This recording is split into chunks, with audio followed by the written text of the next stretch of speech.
সরিয়ে ফেলা হবে, এখান থেকে তাদের চ্যাপ্টার ক্লোজ। এখন আর তাদেরকে জিজ্ঞাসা করা হবে না যে তোমার কি ভালো কর্ম আছে না মন্দ আছে, বিচার হবে। তার কোনো বিচারই নেই, এর হিসাব কিতাবই নেই। এটা কাদের সাথে করা হবে? যারা নামাজ তো পড়েছে কিন্তু লোক দেখানো অথবা কোনো কিছুর ভয়ে, আল্লাহর জন্য করে নাই, এটা তাদের অবস্থা। আর যারা একেবারেই বেনামাজি, তাদের কোনো চ্যাপ্টারই নেই, তাদের কোনো কথাই আসে না হাদিসে। বুঝে নেন ভাষা। তাহলে যারা কেবলমাত্র দুনিয়াতে আল্লাহকে সেজদা করেছিল, তারা কেবল সেজদা করতে সক্ষম হবে। ওই কথাটাই আল্লাহ কোরআনে রিপিট করেছেন যে তারা সেজদা করতে পারবে না। খাশিয়াতান আবসারুহুম তারহাকুহুম যিল্লা ওয়া কাদ কানু ইউদআউনা ইলা সুজুদি ওয়া হুম সালিমুন। আল্লাহ বলেছেন তারা সুস্থ ছিল, সক্ষম ছিল, তারা নিরাপত্তায় ছিল, তাদেরকে ডাকা হয়েছে নামাজের জন্য, কিন্তু তারা নামাজ পড়তে আসে নাই। সালেম, সালেম মানে বুঝেন পরিপূর্ণ, মানে যার কোনো উযুর নাই। যেই ব্যক্তি সুস্থ, যেই ব্যক্তির বিবেক কাজ করতেছে, যেই ব্যক্তি মসজিদে আসতে সক্ষম ছিল কিন্তু তারপরও সে মসজিদে আসে নাই, আল্লাহ বলেছেন এই ব্যক্তি কিয়ামতের মাঠে চিৎপটাং হয়ে পড়ে থাকবে, সে আল্লাহকে সাজদা করতে সক্ষম হবে না। প্রমাণ হয়ে যাবে যে কে মুসলিম কে কাফের। তাহলে প্রথম ইমানের পরীক্ষা করা হবে সেজদার মাধ্যমে। এই জন্য ইমাম বুখারী রাহিমাহুল্লাহ তিনি তার কিতাবে ইমানের অধ্যায়ের 30 নম্বর পর্ব যে করেছেন আসসালাতু মিনাল ঈমান, এটা এই জন্যই করেছেন কারণ কোরআনে আল্লাহ সুবহানাহু ওয়া তাআলা সূরা বাকারার 143 নম্বর আয়াতে আল্লাহ বলে দিয়েছেন যে আল্লাহ এমন নন যে তিনি তোমাদের সালাতকে নষ্ট করে দিবেন। সেখানে আল্লাহ সালাত শব্দ না বলে ঈমান শব্দ বলেছেন। ওয়া কানা আল্লাহু লিইউদিয়া ঈমানাকুম, আল্লাহ এমন নন যে তোমাদের ঈমানকে নষ্ট করে দিবেন। মানে ঘটনাটা ছিল কিবলামুখী হয়ে নামাজ আদায় করার ব্যাপার, মানে কিবলা পরিবর্তন ঘটনার যে ঘটনা ঘটেছিল, অনেক সাহাবীদের মধ্যে এটা একটা মানে দ্বিধাদ্বন্দ্ব ছিল যে আমাদের কিবলা যে পরিবর্তন করে দেওয়া হলো, তাহলে এতদিন আমরা যেই কিবলার দিকে নামাজ আদায় করেছি, বা এমন যে আমরা কিবলার দিকে ঘুরবো যেই কিবলার মধ্যে পুতুল ছিল, আমাদের নামাজের কি হবে? তখন আল্লাহর পক্ষ থেকে বলা হয়েছে আল্লাহ এমন নন যে তোমাদের নামাজগুলোকে সালাতগুলোকে নষ্ট করে দিবেন। কিন্তু সেখানে আল্লাহ সালাত শব্দ বলেন নাই, ঈমান বলেছেন। মা কানা আল্লাহু লিইউদিয়া ঈমানাকুম, আল্লাহ তোমাদের ঈমানকে নষ্ট করবেন না। যার ফলে ইমাম বুখারী এই আয়াতের ব্যাখ্যায় তিনি তার কিতাবের মধ্যে পর্ব করেছেন আসসালাতু মিনাল ঈমান, নামাজ হচ্ছে ঈমান। অন্যান্য ইবাদতগুলো হচ্ছে ঈমানের রূপ, মানে ঈমানের প্রকাশ ঘটে। আপনি যত রূপ ধারণ করবেন আপনার তত বেশি ইসলাম আপনি পালন করেন, সেটা প্রকাশ পাবে। কিন্তু নামাজ ঈমানের প্রকাশকারী না, বরং নামাজটাই ঈমান। যার নামাজ নাই তার ঈমান নাই, একেবারে স্পষ্ট। যার ফলে ইমাম মুসলিম রাহিমাহুল্লাহ, ইমাম তিরমিজি, ইমাম বুখারী তারা সবাই হাদিস সালাতের অধ্যায়ে আনেন নাই, এই হাদিসগুলো এনেছেন ঈমানের অধ্যায়ে। ঈমানের অধ্যায়ে আপনি চেক করেন, মুসলিমে রয়েছে 148, 49 এই হাদিসগুলো দেখেন। রাসূলুল্লাহ সাল্লাল্লাহু আলাইহি ওয়াসাল্লাম বলেছেন বাইনাল আবদি ওয়াল কুফরি আও শিরক তারুকাস সালাহ, আল্লাহর বান্দা মুশরিক আর কাফেরের মাঝে কি পার্থক্য? তারুকাস সালাহ, সালাত ছেড়ে দেয়া। মানে আল্লাহর বান্দা কোনোদিন নামাজ ছাড়তে পারে না, মুশরিক ছাড়তে পারে, কাফের ছাড়তে পারে, কিন্তু আল্লাহর বান্দা নামাজ ছাড়তে পারে না। এটা ইমাম মুসলিম 148, 149 পেয়ে যাবেন। ইমাম বুখারী রাহিমাহুল্লাহ না ইমাম তিরমিজি রাহিমাহুল্লাহ তিনিও তার কিতাব ঈমানের অধ্যায় 38 নম্বর অধ্যায়ে হাদিস এনেছেন, যেটা আপনি 26, 18, 26, 20, 22 এগুলোর মধ্যে আপনি হাদিসটা পেয়ে যাবেন। সেখানে ডাইরেক্ট বলা হয়েছে বাইনাল কুফরি ওয়াল ঈমান, ওখানে বলা হয়েছে কুফর আর ঈমানের মধ্যে পার্থক্য হচ্ছে তারুকাস সালাহ, সালাত ছেড়ে দেওয়া। এটা সম্ভবত আপনি 26, 18 মানে 2618 নম্বর হাদিসে পেয়ে যাবেন। এভাবে স্পষ্ট ভাবে রাসূলুল্লাহ সাল্লাল্লাহু আলাইহি সাল্লাম বলেছেন নামাজ ছেড়ে দেওয়াটা হচ্ছে কুফরি। তা আমরা অবশ্যই গুরুত্বের সাথে নেব। আমি ওইদিকে হুকুম লাগাতে আসিনি, শুধু আপনাকে আমি বুঝাতে চেয়েছি কিয়ামতের মাঠে আপনার ঈমান প্রমাণ হবে না যদি আপনি বেনামাজি হয়ে থাকেন, আপনার ঈমান প্রমাণ হবে না। যেই সেজদাকে আজকে আপনি তিরস্কার করতেছেন, ইগনোর করতেছেন, যে সেজদা আপনি আল্লাহর কাছে করতে চান না, অথচ আপনি জানেন এই সেজদার মান কি।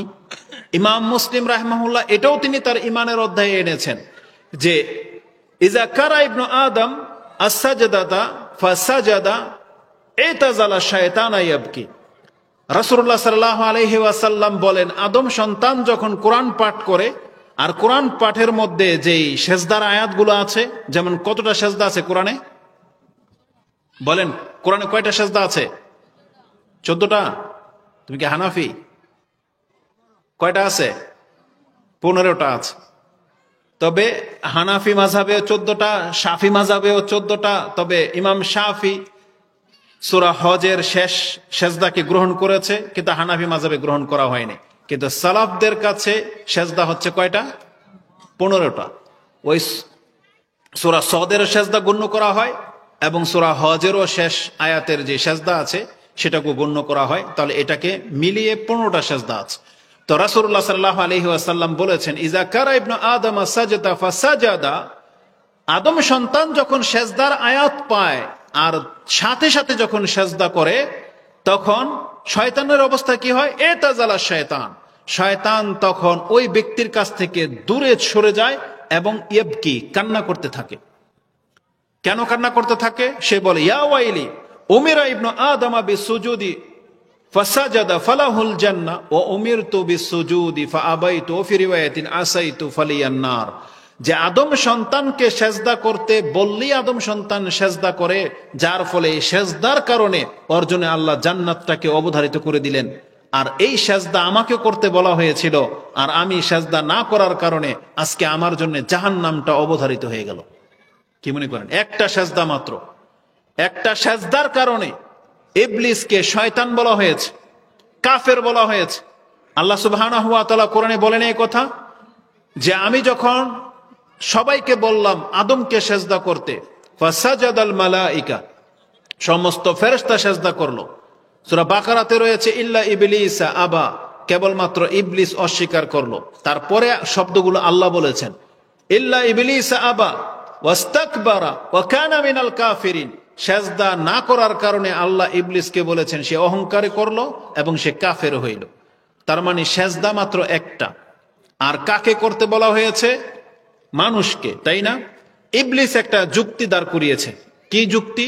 যে আল্লাহ ও তো আমার চাইতে নিম্নমানের, এ তো মানুষ মাটির তৈরি, আমার চাইতে নিম্নমানের, আমি কেন ওকে সেজদা করব? এই যুক্তি দাঁড় করিয়েছিল।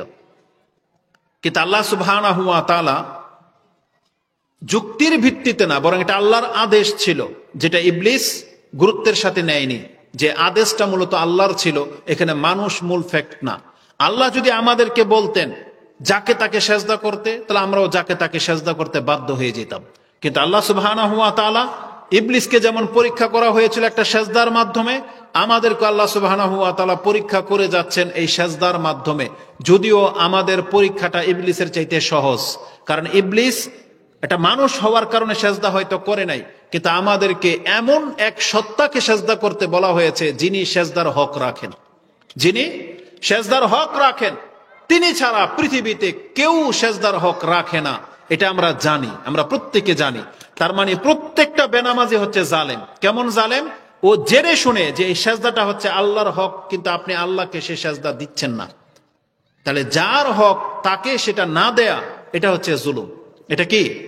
জুলুম। তাহলে প্রত্যেকটা বেনামাজি হচ্ছে জালেম, যেই ব্যক্তি নিজের নফসের উপর আপনি জুলুম করে যাচ্ছেন যে আপনি আল্লাহকে সেজদা করেন না।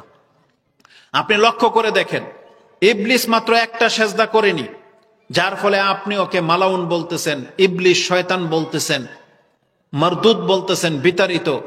আর আপনি প্রতিদিন 34টা সেজদাকে অস্বীকার করতেছেন। কয়টা সেজদা? আমাদের উপরে কয় ওয়াক্ত নামাজ ফরজ? কয় রাকাত? 5 ওয়াক্তে কয় রাকাত ফরজ? 17 রাকাত। প্রত্যেক রাকাতে কয়টা সেজদা? 2টা করে। তার মানে 34টা সেজদা আমাদের উপরে ফরজ প্রতিদিন। ইবলিস একটা না করার কারণে আল্লাহকে বলেছেন ওয়াস্তাকবারা ওয়া কানা মিনাল কাফিরিন, সে অহংকার করলো এবং কাফের হইল। আর তার চাইতে কত বড় অহংকারী এই বেনামাজিগুলা, যে আপনি আল্লাহকে সেজদা করতে অহংকার প্রদর্শন করলেন। 3.5 হাত মাটির মানুষ মাত্র আপনি, কিন্তু আপনি আল্লাহর সামনে আপনার মাথা ঝুঁকাইতে আপনার গায়ে লাগে।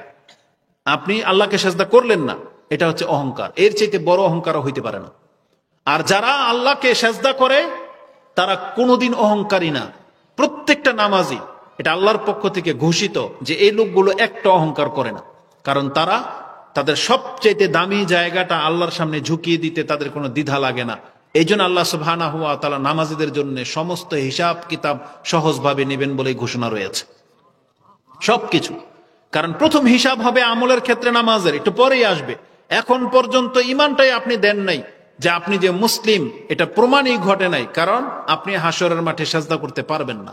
অতএব যারা সেজদা করতে পারবে না তাদেরকে হাসরের মাঠ থেকে খালি করে দেওয়া হবে। এই যে এবার দেখেন, যারা সেই দিন সেজদা করতে পারবে, রাসূল বলেছেন তাদের মাঝে বড় পাপীরও থাকবে, কিন্তু দুনিয়াতে নামাজ পড়ার কারণে সেই দিন সেজদা করে প্রমাণ করে দিবে সে মুসলিম। এখন আল্লাহ সুবহানাহু ওয়া তাআলা কি করবেন জানেন? তাদেরকে মাথা তুলতে বলবেন এবং প্রথমবারের মতো আল্লাহ পর্দাকে সরিয়ে দিবেন। প্রথমবারের মতো আল্লাহ হাসরের মাঠে তিনি আপন আকৃতিতে আসবেন এবং প্রত্যেকটা ব্যক্তি হাসরের মাঠে ওই জায়গাতে যারা উপস্থিত থাকবে, সে সৎ ব্যক্তি হোক আর পাপী ব্যক্তি হোক, সে সচক্ষে আল্লাহকে দেখতেও পাবে। এবং এদের জন্যই মিজানের পাল্লা, এদের জন্যই পুল সিরাত, পুলের উপর দিয়ে পার হতে বলা হবে। এবং জেনে নেন, এ চরম শাস্তি পাবে যারা বড় বড় পাপী, কিন্তু একদিন না একদিন এ জান্নাতে যাবেই যাবে। যারা আল্লাহকে একবার দেখে নিবে তারা জান্নাতে যাবেই যাবে। তখন আল্লাহ বলবে আনা রাব্বুকুম, তখন প্রত্যেক ব্যক্তি বলবে আনতা রাব্বুনা, হ্যাঁ আপনি আমাদের রব। তখন আল্লাহ বলবেন এবার আমার সাথে আসো। তখন আমরা আল্লাহর অনুসরণ করব। অনুসরণ করে আল্লাহ আমাদেরকে জাহান্নামের কিনারায় দাঁড় করিয়ে দিবেন এবং সেখান থেকে আমাদের সাথে আল্লাহ সুবহানাহু ওয়া তাআলার আবার পর্দা করে নেবেন। তারপরে এখন আমাদের পালা, আমাদেরকে বলা হবে এইবার তোমরা আসো জাহান্নামে আমাকে দেখতে হলে। তখন যার আমল অনুপাতে সে দ্রুত এই জাহান্নামের পুল পার হতে পারবে। আর এই জাহান্নামের পুল এতটা মারাত্মক জায়গা, মাজিল্লাতুন ফি, রাসূল বলেছেন এটা অত্যন্ত পিছলা হবে এবং এখানে কালালিবু, হুক থাকবে, বড় বড় লোহার হুক, এগুলো এক একটা পাপীকে ধরবে। চাবুক থাকবে, পার হতে যাবে একে গলার মধ্যে পেঁচিয়ে ধরে টান দিয়ে তাকে জাহান্নামে ফেলে দেওয়া হবে। হুক তাকে ছিঁড়ে বিড়ে নিয়ে নেবে। বলা হয়েছে ডান দিকে আত্মীয়তার সম্পর্ক আর বাম দিকে আমানত দাঁড়াবে। যারা আত্মীয়তার সম্পর্ক নষ্ট করেছে এই চাবুক তাদেরকে ধরবে, আর যারা কারো আমানতের খেয়ানত করেছে তাদেরকে এই আমানত ধরবে, তাদেরকে পুল পার হতে দেবে না। এইভাবে পুরো জাহান্নামটার পুলের উপরে সব রকমের শাস্তি দিয়ে আল্লাহ সাজিয়ে রেখেছেন। যে যেই ধরনের পাপ করেছে এই পাপের কারণে সে জাহান্নামে নিচে পড়ে যাবে।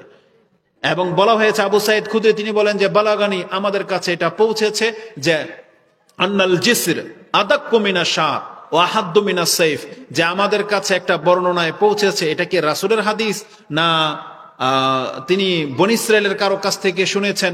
এটার কোনো বর্ণনা আসে নাই। হাদিস কিন্তু বুখারী মুসলিমে। কিন্তু আবু সাইদ খুদরি তিনি বলছেন বালাগানি, আমাদের কাছে পৌঁছেছে যে পুল সিরাতের পুলটা হবে চুলের চাইতেও চিকন আর ব্লেডের চাইতেও ধারালো। কি মনে করেন?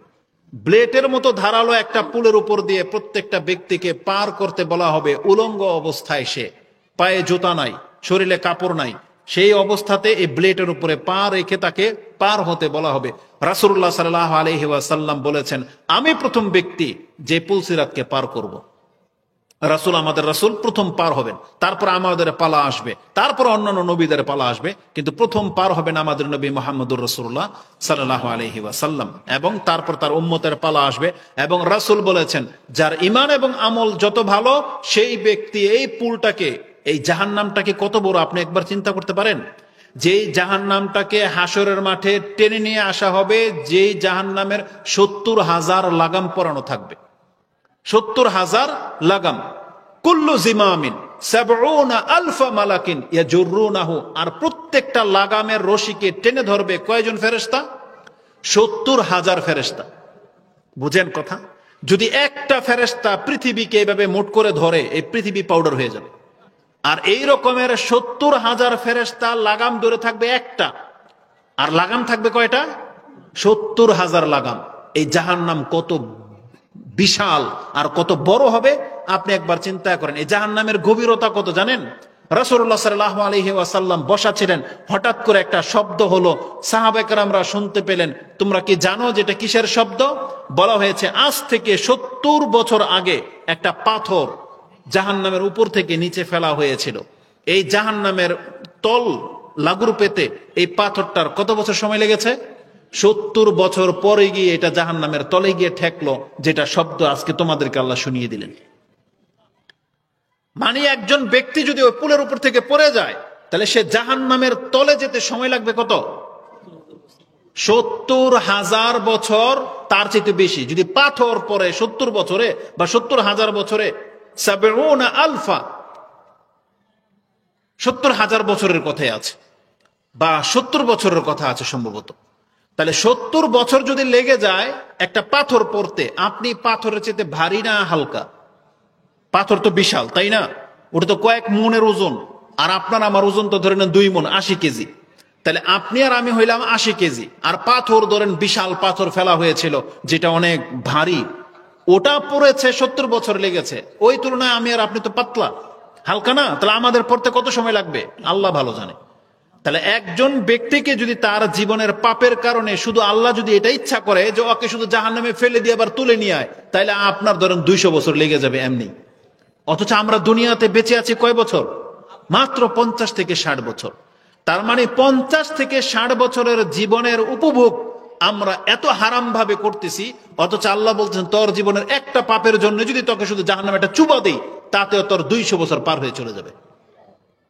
এই তুচ্ছ জীবনের জন্য আজকে আমরা আল্লাহ সুবহানাহু ওয়া তাআলাকে ভুলে গেছি। এটা মোটেও কাম্য নয়। রাসূলুল্লাহ সাল্লাল্লাহু আলাইহি সাল্লাম বলেছেন এই পুলের উপর দিয়ে পার করতে বলা হবে, কিন্তু এত বিশাল জাহান্নামকে মুমিনরা কিভাবে পার হবে জানেন? কাতারফিল আইন। রাসূল বলেছেন প্রথম শ্রেণী যারা, যাদের গায়ে জাহান্নামের একটা আগুনের ছিটা ফাটাও লাগবে না, এই দল পার হয়ে যাবে চোখের পলকের মতো। যেভাবে চোখ এটা ট্রিপ ট্রিপ করে না, এই যে আপনি একটা ট্রিপ করলেন, আপনি জাহান্নামের এই কিনারায় ছিলেন, প্রত্যেকটা নবী বলবে আল্লাহুম্মা সাল্লিম সাল্লিম, আল্লাহ তুমি আমাকে নিরাপত্তায় রাখো, নিরাপত্তায় রাখো। মুমিনরাও বলবে। ওই মুমিনদের পালা যখন আসবে, সে শুধু খালি চোখের একটা ট্রিপ করবে, সে দেখতে পাবে সে জান্নাতের দরজায় দাঁড়িয়ে গেছে। কি মনে করেন? তারপরে বলা হয়েছে কালবার্ক, আকাশে যে বিদ্যুৎ চমকায়, আপনি দেখতে পাচ্ছেন এই এখানে চমকালো, কিছুক্ষণ পরে দেখেন আবার ওখানে চমকাচ্ছে। এই যে যতটুকু সময় লেগেছে ওখানে যেতে, রাসূল বলেছেন পরের দলটা কালবার্ক, ওই বিদ্যুতের গতিতে সে পার হয়ে যাবে। তারপরে বলা হয়েছে কাররিহ, যে ব্যক্তি ঝড়ের গতিতে পার হবে। কাজওয়াদিল খায়ল, কেউ পার হবে দ্রুতগামী ঘোড়ার ন্যায়। তারপরে কেউ পার হবে দৌড়িয়ে, কেউ পার হবে হামাগুড়ি দিয়ে, কেউ পার হবে আপুর পেরে, পড়বে, কাটবে, জ্বলবে। তারপরে কত শত বছর লেগে যাবে শুধু জাহান্নামটাকে পার হতে। কিন্তু একটা সময় ক্ষত বিক্ষত হয়ে মুসলিম যেহেতু, ওর পাপগুলো যখন শেষ হবে তখন গিয়ে ও জাহান্নাম পার হতে পারবে। কি মনে করেন? এটা হলো ওর পাপের শাস্তি। কিন্তু এখানে বেনামাজির কোনো অস্তিত্বই নেই।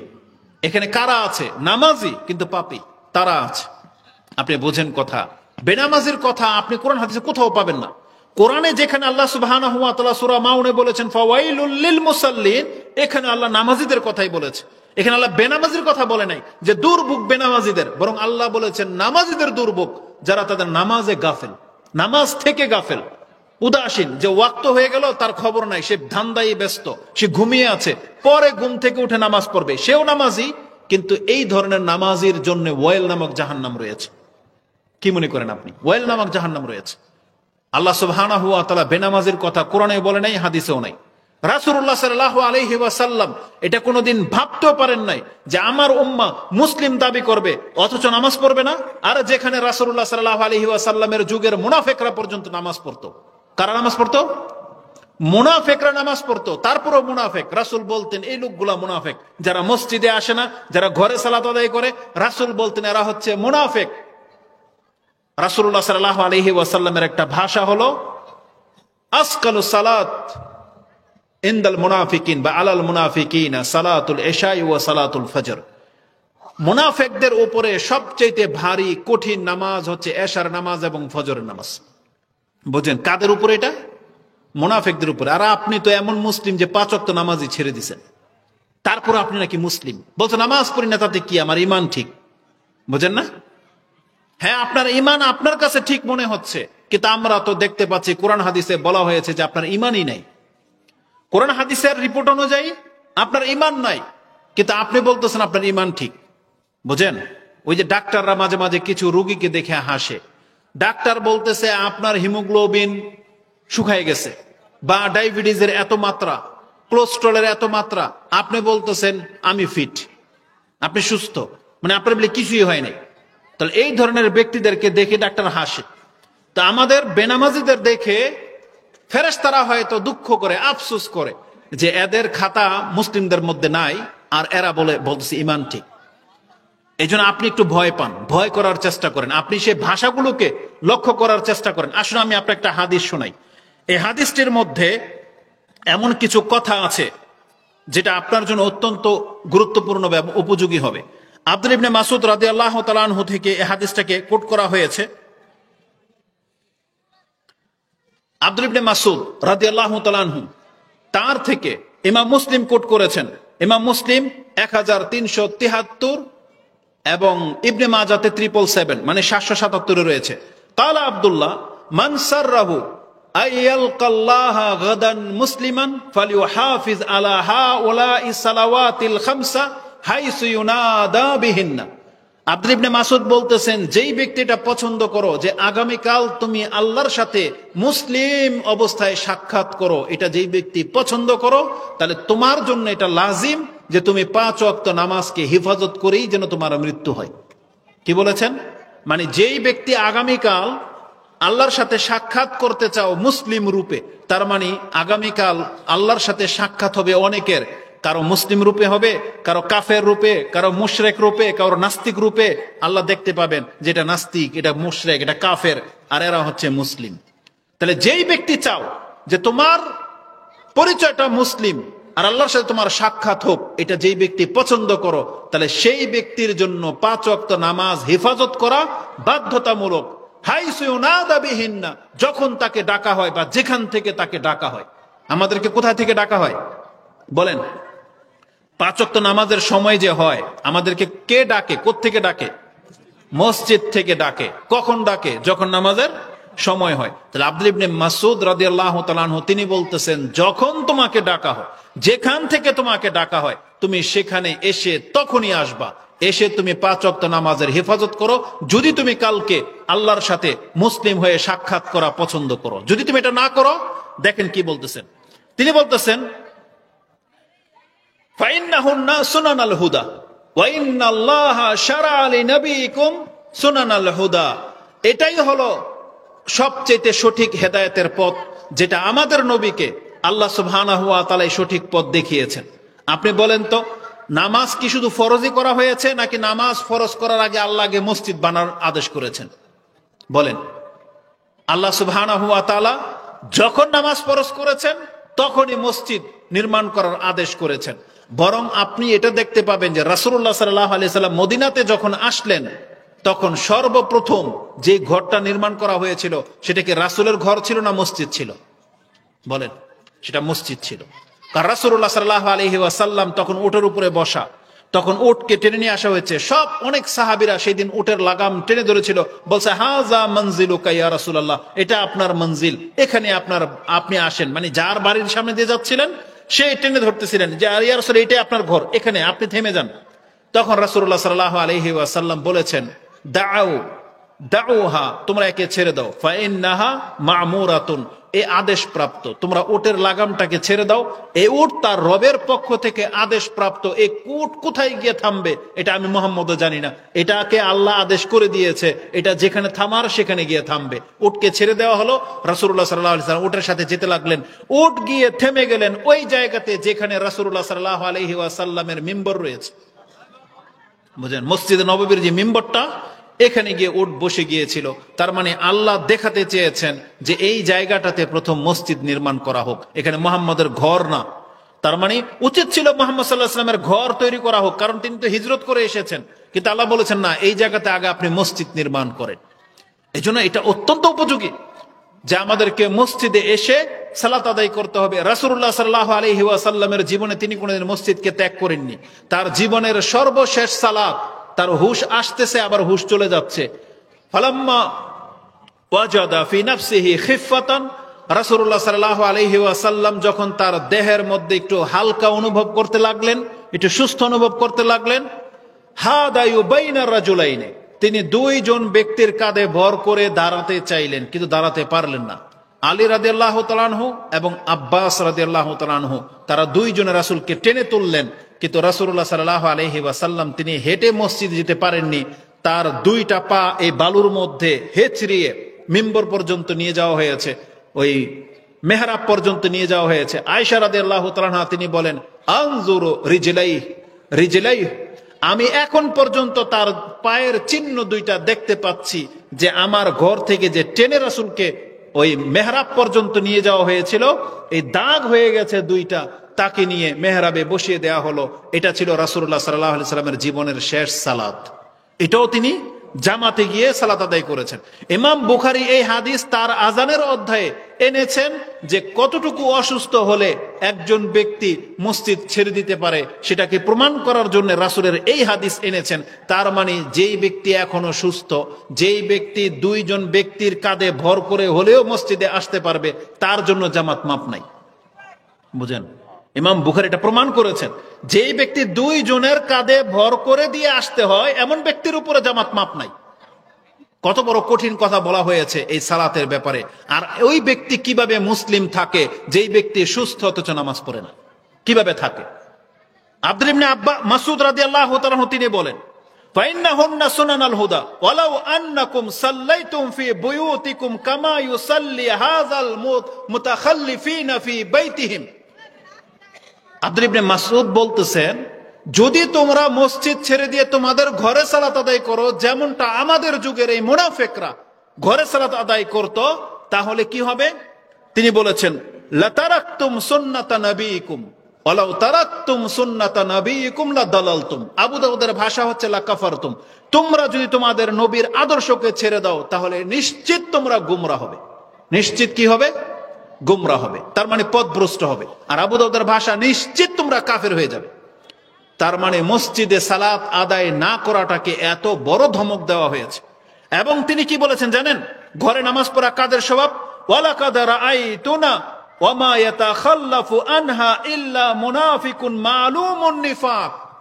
তিনি বলেছেন, আমাদের সময়কালে মসজিদ থেকে দূরে থাকতো তারাই যাদের মুনাফিকি স্পষ্ট ছিল। তার মানে যারা মুনাফিক তারাই কেবল মসজিদে আসতো না, বাহানা করে নিত, 2 রাকাত 4 রাকাত ছটফট করে নামাজ পড়ে নিত। যেমনটা আল্লাহ কোরআনে বলেছেন যে তারা আল্লাহকে স্মরণ করে না, তবে ইল্লা কালিলা, তারা অল্পই আল্লাহকে স্মরণ করে থাকে। মুনাফিকদের নামাজ সম্পর্কে আল্লাহ সুবহানাহু ওয়া তাআলা সূরা নিসায় উল্লেখ করেছেন যে মুনাফিকরা আল্লাহকে খুব অল্প স্মরণ করে, তারপরও মুনাফিক। আর আপনি আল্লাহকে স্মরণই করেন না, আর আপনি বলতেছেন আপনার ঈমান ঠিক আছে। আমাদের মা বোনদের চরিত্র দেখেন, সারা দিন তার পার হয়ে চলে যায়, সে পাক শাক স্বামীকে সন্তানকে নিয়ে ব্যস্ত, তার জোহরের খবর নাই, আসরের খবর নাই। আর তারপরেও আপনি এমন মহিলাকে নিয়ে ঘর করেন যেই ব্যক্তি তার রবের সাথে সম্পর্ক নাই। আজকে প্রত্যেকটা পুরুষ এতটা বড় জালেম, আপনি ঘরে গেলে আপনি আগে নিজের ফয়দাটা দেখেন, খাবার দাবার রেডি কিনা, আপনার বিছানা রেডি কিনা, কিন্তু আপনি খোঁজ নেন না যে আপনার ওয়াইফ সালাত আদায় করেছে কিনা। আপনার তো উচিত ছিল সেখানে যে আপনি জিজ্ঞেস করেন যে তোমার নামাজটা কি হয়েছে। যদি বলেন ব্যস্ততার কারণে, বলছে ঠিক আছে রাখো ভাত, আগে তুমি ফরজটা আদায় করে নাও, তারপর আমি ভাত খাবো। এমনটা হওয়া উচিত ছিল না? কিন্তু আপনার সবকিছু প্রস্তুত, সে ওটা করতে করতে তার রবের সাথে তার যে সম্পর্ক সেটা পর্যন্ত সে ছেড়ে দিয়েছে। এইভাবে যদি মরে যান, আমাদের কাছে মুসলিম হওয়ার কোনো প্রমাণ নাই, মুসলিম হওয়ার কোনো প্রমাণ নাই। অতএব যদি নাজাত পেতে চান, আমাদেরকে 5 ওয়াক্ত সালাত পড়তেই হবে। কেন আপনি 5 ওয়াক্ত সালাতকে ছেড়ে দিয়েছেন? যেই 5 ওয়াক্ত সালাত আল্লাহ সুবহানাহু ওয়া তাআলা আপনার পাপকে মাফ করার জন্য এই বিধান জারি করেছেন। 5 ওয়াক্ত সালাতকে আমাদেরকে মাফ করার জন্য। আপনি জানেন, যেই ব্যক্তি 5 ওয়াক্ত নামাজের হেফাজত করে, তার সাথে আল্লাহর একটা ওয়াদা আছে। আল্লাহ বলেছেন, সে যত বড় পাপী হোক, আমি আল্লাহ তার পাপকে মাফ করে দিয়ে তাকে আমি জান্নাত দেব। এটা ওয়াদা, নেবেন সে ওয়াদা? আসুন, এই হাদিস কোথায় আছে? আবু দাউদে আছে, আবু দাউদে আছে এবং ইবনে মাজাতে আছে। ইবনে মাজাতে হাদিসটি 1401 নম্বরে রয়েছে, আবু দাউদে হাদিসটি 425 নম্বরে রয়েছে, নাসাইতে হাদিসটি 461-তে রয়েছে। হাদিসের বর্ণনাকারী হচ্ছেন ওবাদা ইবনে সামিত। এই যে রমজান মাস আসতেছে, আচ্ছা আপনাদের এই বাচ্চাদের কি সমস্যাটা? এটা ওই যে আপনাদেরকে কি বললাম, এদেরকে হয় ভিতরে ঢুকান, না হলে বাড়িতে পাঠিয়ে দেন।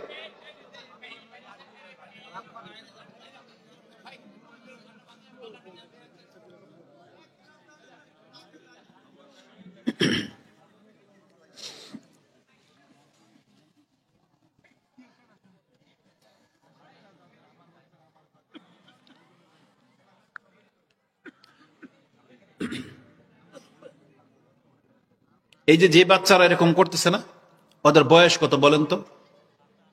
7-8, 10-12, তাই না? আচ্ছা ধরে নিলাম 7-8 থেকে 10-12। ওদেরকে আপনারা ছেড়ে দিয়েছেন রং তামসা করার জন্য, দুষ্টামি ফাজলামের জন্য, তাই না? রাসূল কি এটাই করতেন? বলেন, রাসূল এটা করতেন? বরং আমি আপনাকে দেখাতে পারি রাসূল কি করতেন। তারা রাসূলুল্লাহ সাল্লাল্লাহু আলাইহি ওয়াসাল্লামের মসজিদে অলওয়েজ উপস্থিত থাকতো। রাসূলুল্লাহ সাল্লাল্লাহু আলাইহি ওয়াসাল্লামের মজলিসে তারাই অলওয়েজ উপস্থিত থাকতো। বলেন তো দেখি, আবু জাহেলকে যে হত্যা করেছিল সে সাহাবীর নাম কি? আবু বকর, ওমর, ওসমান, আলী, নাম জানা নাই?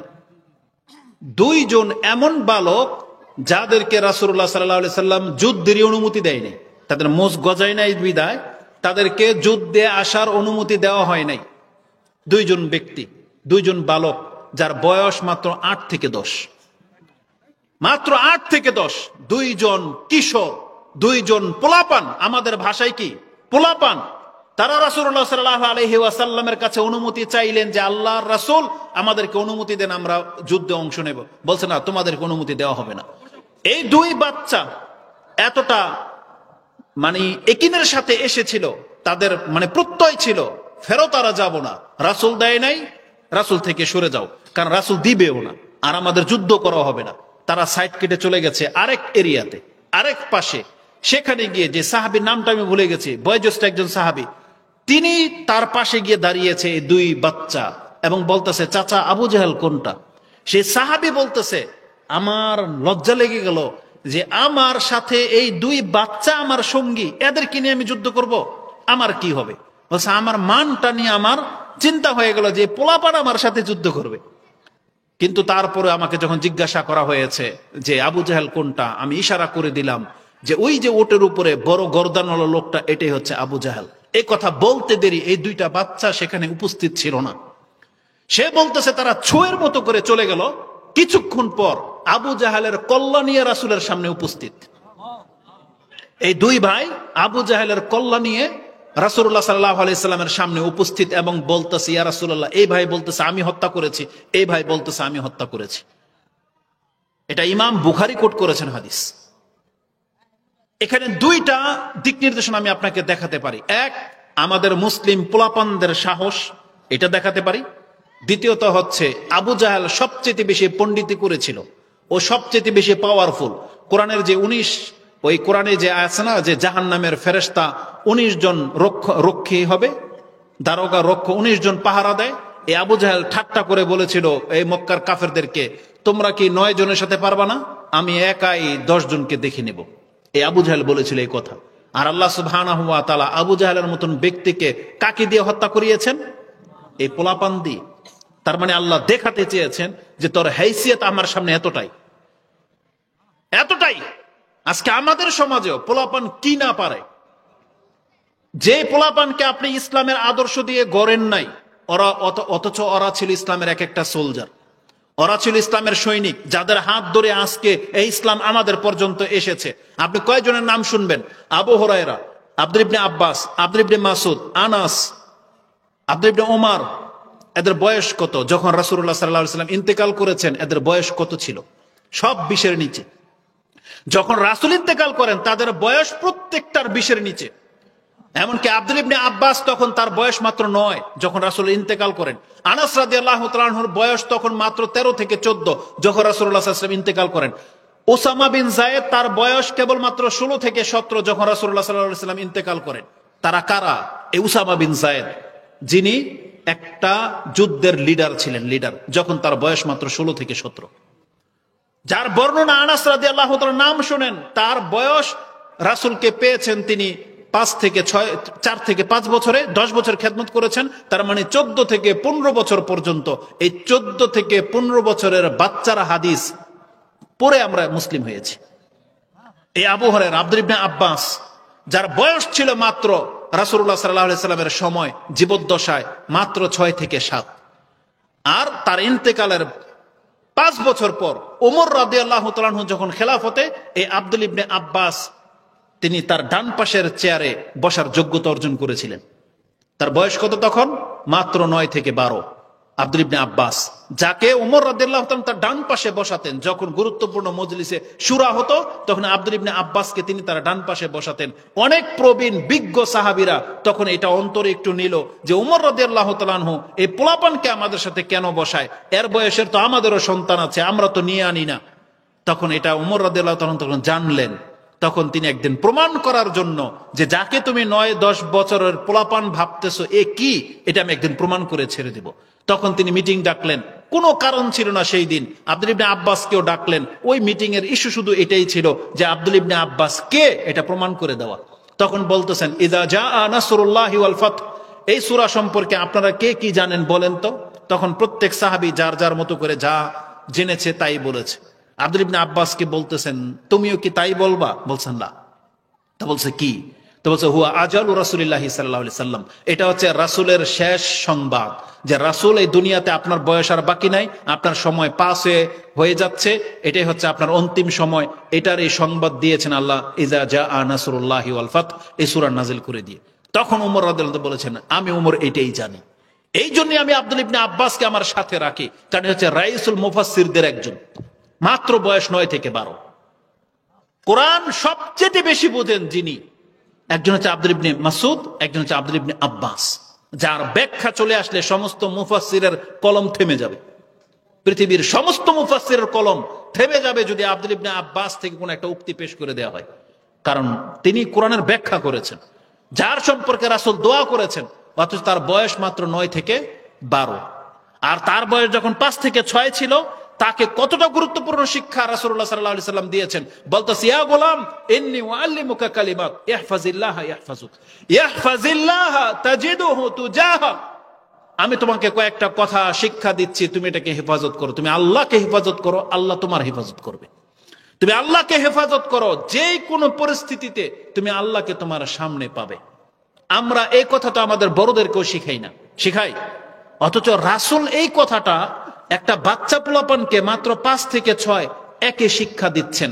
আর রেজাল্ট দেখেন, এই 5 থেকে 6 বছরের বাচ্চা তিনি আল্লাহর দ্বীনকে এমন ভাবে হেফাজত করেছে, যিনি হলেন আমাদের রাইসে মুফাসসিরদের একজন। কি মনে করেন? অথচ আমরা বড়রাই আদব বুঝি না।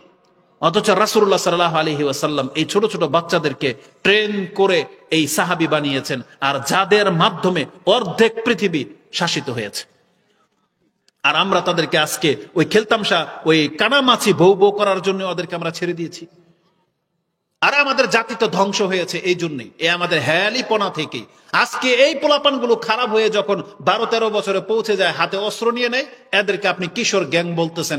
এদের কারণে আপনার এখন আবার ত্রাসের পরিণত হয়েছে। আপনি মুরব্বী মানুষ চলতে পারেন না এই বাচ্চাদের কারণে, অথচ একে কিন্তু সন্ত্রাসী আমরাই বানিয়েছি। আমরাই ওদেরকে সঠিক ইসলাম শিক্ষা দেই নাই। আমরা যদি ওদেরকে সঠিকভাবে গাইড করতাম, তাহলে ওরা সন্ত্রাসী না, তার মানে ওরা দেখিয়ে দিয়েছে অস্ত্র ধরার ক্ষমতা ওরাও রাখে, তাহলে ওরা তো ইসলামের ঝান্ডা ধরতো।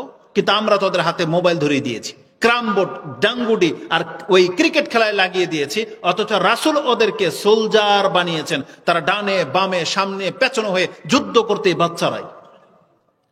তারা যদি না থাকতো, রাসূলুল্লাহ সাল্লাল্লাহু আলাইহি সাল্লাম এতটা আগে বাড়তে পারতেন না। কিন্তু আমরা কেন তাদেরকে ছেড়ে দিলাম? ওদেরকে কেন শিক্ষা দেওয়া হয় না? ইসলামটাকে তো হেফাজত করার দায়িত্ব ওদের না? তাহলে আজকে আমরা কি চিরকাল পৃথিবীতে থাকবো?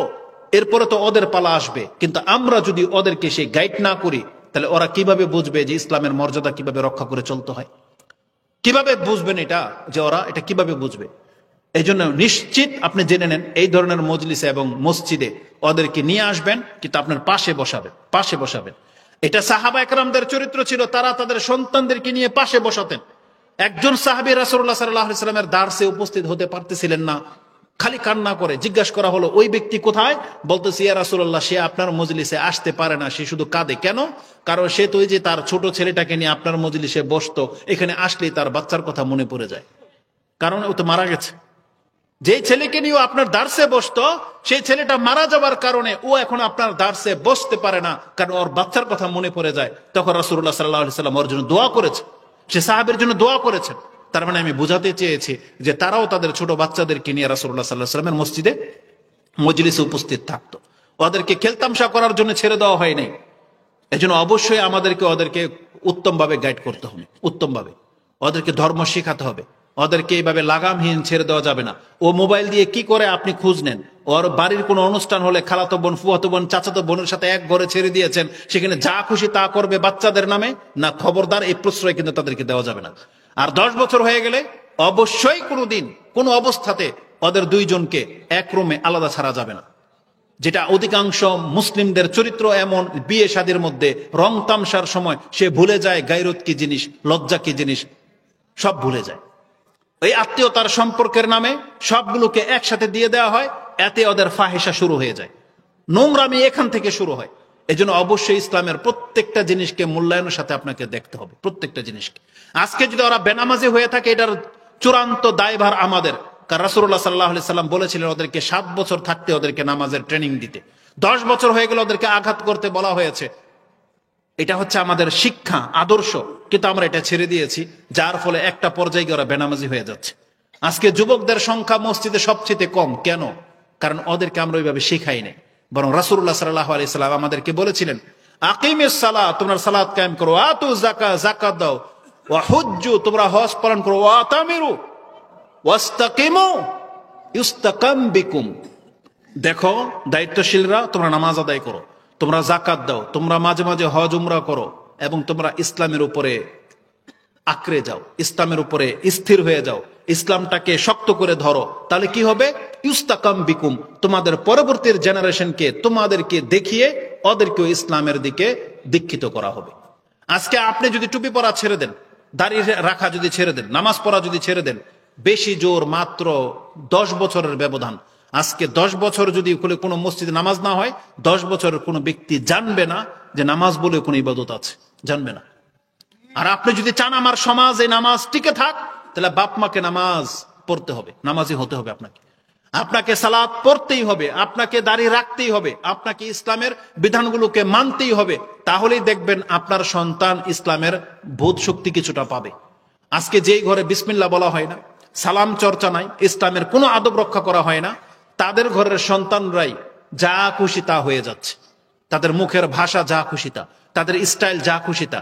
আজকে এমন একটা দিন বাংলার জমিনে যারা এগুলো পালন করতো তাদেরকে তো আল্লাহ সুবহানাহু ওয়া তাআলা উৎখাত করেছেই, কিন্তু কিছু নসল এখনো বাকি থেকে গেছে যারা রং তামসা করে। ইতিপূর্বে আজ থেকে 20 বছর আগে দেখেছি 21শে ফেব্রুয়ারি আসলে তারা কালো ড্রেস পরতো আর শোক পালন করত, কিন্তু সেই 20 বছরের ব্যবধানে সে কালো ব্লাউজ এখন লালে মেরুন কালারে পরিবর্তন হয়ে গেছে। ওই হাতের রক্তের জায়গায় এখন ফুল উঠে গেছে। এখন ওই 21শে ফেব্রুয়ারির ভণ্ডামির কারণে সে ভাইয়ের রক্তকে কি স্মরণ করবে, এখন উল্টা ওনারা রক্ত ঝরানো শুরু করে দিয়েছে। বুঝেন, ভণ্ডামির একটা সীমা আছে। যদি ইসলামে 21শে ফেব্রুয়ারি পালন করা হারাম, জায়েজ নাই, আর আপনার ফাল্গুন পালন করা এটাও জায়েজ নাই, কিন্তু মানুষের নৈতিক চরিত্রটা দেখেন। যে দিনটা ছিল নাকি আপনার শোকের দিন, সেটা এখন আবার ফাল্গুনে কিভাবে পরিবর্তন হয়ে গেল এই 20 বছরে। আপনি গান গাইতেন যে আমার ভাইয়ের রক্তে রাঙানো 21শে ফেব্রুয়ারি আমি কি ভুলিতে পারি, আপনি এখন 20 বছরে কেন ভুলে গেলেন? এখন আপনি গোলাপ ফুল নিয়ে ওই মাথায় খোপার মধ্যে আপনার রজনীগন্ধা লাগিয়ে বয়ফ্রেন্ডের সাথে মোটরসাইকেলে দাবড়ে বেড়াচ্ছেন, পুরো ঢাকা জাম করে ফেলেছে এই সমস্ত এই নোংরামি দিয়ে। কি মনে করেন আপনি? কাদের সন্তানেরা এসব? ইহুদি, খ্রিস্টান, নাসারা, নাকি মুসলমানের ঘরের সন্তান? তো তাদেরকে ইসলাম কে শিখাবে? আমরা তাদেরকে খারাপ করেছি, কারণ আমরা ওদেরকে এমন মিডিয়ামে পড়িয়েছি, ওই শিক্ষকরাই ওদেরকে এগুলো শিখিয়েছে, শিক্ষক শিক্ষিকারাই শিখিয়েছে এগুলো। কিন্তু আমরা যদি ওদেরকে ইসলামিক ভাবে নৈতিক শিক্ষা দিতাম, তাহলে আমাদের এই সন্তানগুলো এতটা খারাপ হয় না। এর জন্য আমরা দায়ী। এজন্য অবশ্যই আপনাকে ইসলাম পালন করতে হবে। ইসলাম ব্যতীত কোনো ব্যক্তির নাজাত নাই। তো যেহেতু বলা ছিল সালাত সম্পর্কে আলোচনা করে যাচ্ছিলাম, আল্লাহ সুবহানাহু ওয়া তাআলা আমাদেরকে 5 ওয়াক্ত সালাত আদায় করার তৌফিক দান করুন।